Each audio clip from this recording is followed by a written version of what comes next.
ಶಿವಮೊಗ್ಗ ಜಿಲ್ಲೆ ತೀರ್ಥಹಳ್ಳಿ ತಾಲೂಕು ಬೆಜ್ಜೆಹಳ್ಳಿಯ ಪಕ್ಕದಲ್ಲಿರ್ತಕ್ಕಂಥ ದಾನಶಾಲಾ ಅಂತಕ್ಕಂಥ ಒಂದು ಊರಿದೆ. ಆ ಊರಲ್ಲಿ ತಿಮ್ಮಪ್ಪ ಪೂಜಾರಿ ಅಂತಕ್ಕಂಥ ಒಬ್ಬ ಕೃಷಿಕರಿದ್ದಾರೆ. ಕೃಷಿಕರು ತಮ್ಮ ಶ್ರಮವನ್ನು ತೋಟದಲ್ಲಿ ಹೇಗೆ ಹಾಕಿದ್ದಾರೆ ಅನ್ನೋದನ್ನು ನೋಡೋಣ. ಮತ್ತು ಎಲ್ಲಿಂದಲೋ ಬಂದು ಇಲ್ಲಿ ತನ್ನ ಸುಂದರವಾದ ಒಂದು ತೋಟವನ್ನು ನಿರ್ಮಾಣ ಮಾಡಿದ್ದಾರೆ. ಶಾಲೆ ಮನೆ ಮುಂಭಾಗ ದೇವಸ್ಥಾನಗಳನ್ನು ನಿರ್ಮಾಣ ಮಾಡಿದ್ದಾರೆ. ಮತ್ತು ಆ ದೇವಸ್ಥಾನ ಒಂದು ಪಂಜುರ್ಲಿ ಅಂತಕ್ಕಂಥ ಒಂದು ದೇವರು, ನಂದಿಕೇಶ್ವರ ಅಂತಕ್ಕಂಥ ಒಂದು ದೇವರನ್ನು ಮನೆ ಮುಂಭಾಗ ಪ್ರತಿಷ್ಠಾಪನೆ ಮಾಡಿ ದಿನವೂ ಪೂಜಿಸ್ತಾ ದೈವಿ ಭಕ್ತರಾಗಿ ಸುಂದರ ತೋಟವನ್ನು ಮಾಡಿದ್ದಾರೆ. ಇವರ ಯಶೋಗಾಥೆಯನ್ನು ಬೇರೆಯವರಿಗೂ ಕೂಡ ಮಾದರಿಯಾಗುವ ರೀತಿ ಇದೆ. ಇದನ್ನು ಒಮ್ಮೆ ನಾವು ಅವರ ಬಾಯಿಂದಲೂ ಕೂಡ ಕೇಳಿ ತಿಳ್ಕೊಳ್ಳೋಣ. ಅದಕ್ಕಿಂತ ಮುಂಚೆ ಆ ಸುಂದರ ಪರಿಸರವನ್ನು ಒಮ್ಮೆ ನಾವು ನೋಡ್ಕೊಂಬರೋಣ ಹೇಗಿದೆ ಅಂತಕ್ಕಂಥದ್ದನ್ನು.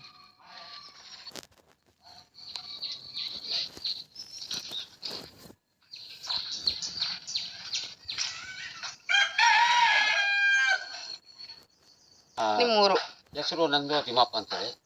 ಊರು ನಮ್ಮದು ಇಲ್ಲೇ. ಈಗ ಈ ಊರು ದಾನಶಾಲೆ. ಅದು ನಾವು ಸೌತ್ ಕನ್ನಡದಿಂದ ಬಂದು ನೋಡಿ ಭಾರಿ ಕಷ್ಟ ಆಯ್ತು. ಭಾರಿ ಕಷ್ಟದಲ್ಲಿ ಈ ಜಾಗನೆಲ್ಲ ಮಾಡಿದ್ದೀನಿ.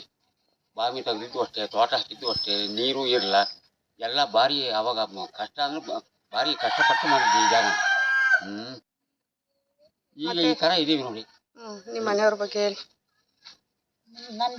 ಬಗ್ಗೆ ಹೇಳಿ. ನನ್ನ ಜೊತೆಗೆ ನಾವು ಹೆಂಗೆ ಕೆಲಸ ಮಾಡಿದ್ವು ಹಂಗೇನೆ ನನ್ನ ಜೊತೆಗೇ ಕಷ್ಟಪಟ್ಟು ಎರಡು ಕೈ ಜೋಡಿಸ್ಕೊಂಡು ನಾವು ಈ ಥರ ಮಾಡ್ಕೊಂಡು ಇದೀವಿ. ನಿಮ್ಗೆ ಎಷ್ಟು ಜನ ಮಕ್ಕಳು? ನನಗೆ ಮೂರು ಜನ ಮಕ್ಕಳು. ನಿಮ್ಮ ಹೆಂಡತಿನೂ ಕೂಡ ನಿಮಗೆ ನಿಮ್ಮ ಕೆಲಸಕ್ಕೆ ಸಹಕರಿಸಿದಾರ? ಹೌದು. ಅವ್ರ ಜೊತೆಗೆ ಜೊತೆಯಿಂದನೇ ಆಗಿದ್ದು, ಇಲ್ಲ ಅಂದ್ರೆ ಒಬ್ಬರ ಕೈಲೇ ಆಗಂಗಿಲ್ಲಲ್ಲ.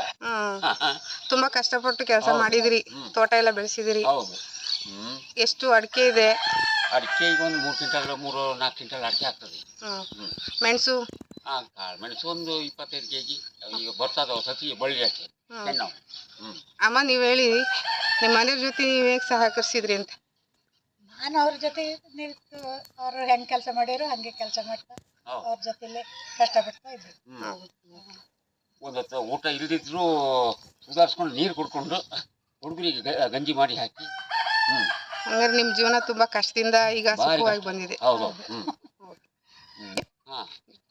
ನಾವು ಈಗ ಭಾರಿ ಕಷ್ಟ ಆಯ್ತು. ಯಾಕಂದ್ರೆ ಊರಿಗೆ ಹೋಗಕ್ಕಾಗಂಗಿಲ್ಲ, ದುಡ್ಡು ಕಾಸು ಎಲ್ಲ ಬೇಕಾಗ್ತದೆ, ಎಲ್ಲರೂ ಹೋಗಂಗಿಲ್ಲ. ಹಂಗಾಗಿ ಇಲ್ಲಿ ತಂದು ಇವ್ರನ್ನ ಚೆನ್ನಕ್ಕೆ ಒಂದು ಗುಡಿ ಕಟ್ಟಿ ಒಂದು ಪೂಜೆ ಮಾಡ್ಕೊಂಡು ಹರಕೆ ಮುಂದುವರ್ಸ್ಕೊಂಡು ಬರ್ತಾ ಇದ್ದೀವಿ. ಈಗ ನಿಮ್ಮ ಈ ದೇವ್ರ ದಯದಿಂದ ಎಲ್ಲ ಒಳ್ಳೇದಾಗ್ತಾ ಇದೆ. ಈ ಸ್ವಾಮಿ ಅನ್ನೋದ್ರಿಂದ ಎಲ್ಲ ಒಳ್ಳೇದಾಗ್ತಾ ಉಂಟು.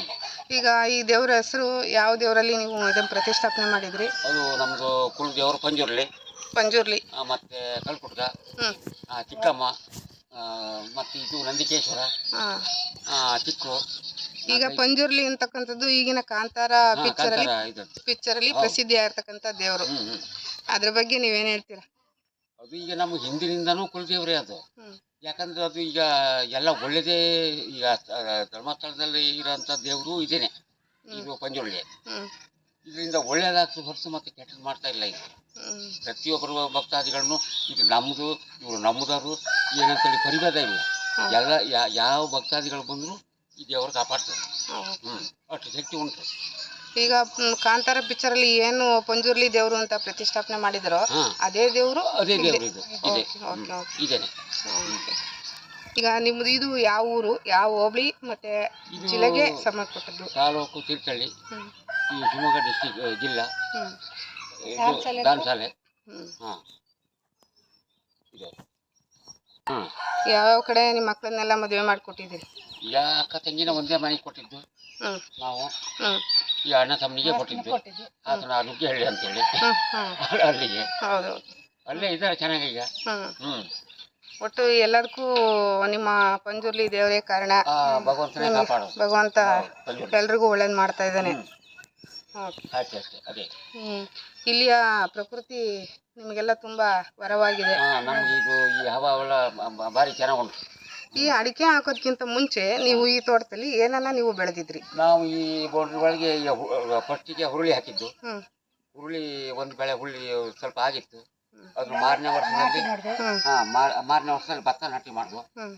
ಅದಾಯ್ತು. ಗೇರ್ ಹಾಕೋದು ಆಮೇಲೆ ಫುಲ್ ಗೇರ್ ಹಾಕೋದು. ಗೇರಿಂದ ನಿಮ್ಗೆ ಬಹಳ ಆದಾಯ ಬರ್ತಾ ಅದು ಇದೆ. ಬರ್ತಾ ಇತ್ತು. ಅದು ಪೂರ ಈಗ ಅಕ್ಕಿ ಸತಿ ಹಾಕೋದಕ್ಕಿಂತ ಅದು ಪೂರ ಕಡ್ದು ಕಡಿದ್ರಿ. ಇದು ಮಾಡಿದೆ. ಒಟ್ಟು ಟೋಟಲ್ ಆಗಿ ನೆಮ್ಮದಿಯ ಜೀವನ ನಡೆಸ್ತಾ ಇದೀರಿ ಹೌದು. ಹ್ಮ್. ಈ ಪ್ರಕೃತಿಯ ಒಂದಲ್ಲಿ. ಹೌದು. ಹ್ಮ್. ಸುಖಿ ಕುಟುಂಬ. ಹೌದು. ಮಗ ಮಗ ಬೆಂಗಳೂರು ಬೆಂಗಳೂರಲ್ಲಿ ಕೆಲಸ ಮಾಡ್ತಾ ಇದ್ದಾರೆ. ಕೆಲಸ ಮಾಡ್ತಾ ಈಗ ಇದ್ದಾರೆ. ಸದ್ಯಕ್ಕೆ ದಂಪತಿಗಳಿಬ್ರು ಕೂಡ ಹ್ಮ್. ಇಲ್ಲೇ ಇಲ್ಲೇ ಜೀವನ ನಡೆಸ್ತಾ ಇದ್ರಿ. ಹಾ. Okay okay, thank you. ಇಲ್ಲಿಯವರೆಗೆ ತಿಮ್ಮಪ್ಪರವರು ತಮ್ಮ ಜೀವನದ ಅನುಭವಗಳನ್ನು ಹೇಳಿದರು. ಈಗ ಇಲ್ಲೊಂದು ಬಾವಿಯನ್ನು ತೋರಿಸ್ತಾ ಇದ್ದೀನಿ. ಇದು ಕೂಡ ಅವರೇ ಸ್ವತಃ ಗಂಡ ಹೆಂಡತಿ ಇಬ್ಬರೂ ಕೂಡ ನಿಂತು ತೆಗೆದಂತಹ ಬಾವಿ. ಇಬ್ಬರು ಬೇರೆ ಯಾವುದೇ ಇಟಾಚಿ ಆಗಲಿ ಮತ್ತೊಂದು ಯಂತ್ರೋಪಕರಣಗಳನ್ನು ಬಳಕೆ ಮಾಡ್ತಾನೆ ತಾವೇ ಸ್ವತಃ ಶ್ರಮಪಟ್ಟು ಹೆಚ್ಚು ಕಡಿಮೆ ಒಂದು 250ರಿಂದ 300 ಅಡಿ ಬಾವಿ ಇದೆ. ಈ ಬಾವಿಯನ್ನು ನೋಡಿದಾಗ ಎಂಥವರೂ ಕೂಡ ನಿಬ್ಬೆರಗಾಗಬೇಕು. ಅಂತಹ ಒಂದು ಅದ್ಭುತ ಬಾವಿಯನ್ನು ತೋಡಿ ಆ ಬಾವಿಯಿಂದ ಬರ್ತಕ್ಕಂಥ ನೀರನ್ನು ಮನೆ ಬೆಳಕಿಗೆ, ತೋಟದ ಬೆಳಕಿಗೆ ಎಲ್ಲರೂ ಕೂಡ ಉಪಯೋಗ ಮಾಡ್ಕೊಂಡಿದ್ದಾರೆ. ನಿಜವಾಗೂ ಇವ್ರಿಗೊಂದು ಸಲಾಮ್ ಹೇಳಲೇಬೇಕು. ಇಂತಹ ಒಂದು ಅದ್ಭುತವಾದ ಪ್ರಕೃತಿಯನ್ನು ನಾವು ನೋಡೋದನ್ನು ಮರಿಬಾರ್ದು. ಎಲ್ಲರೂ ಒಂದು ಲೈಕ್ ಕೊಡಿ.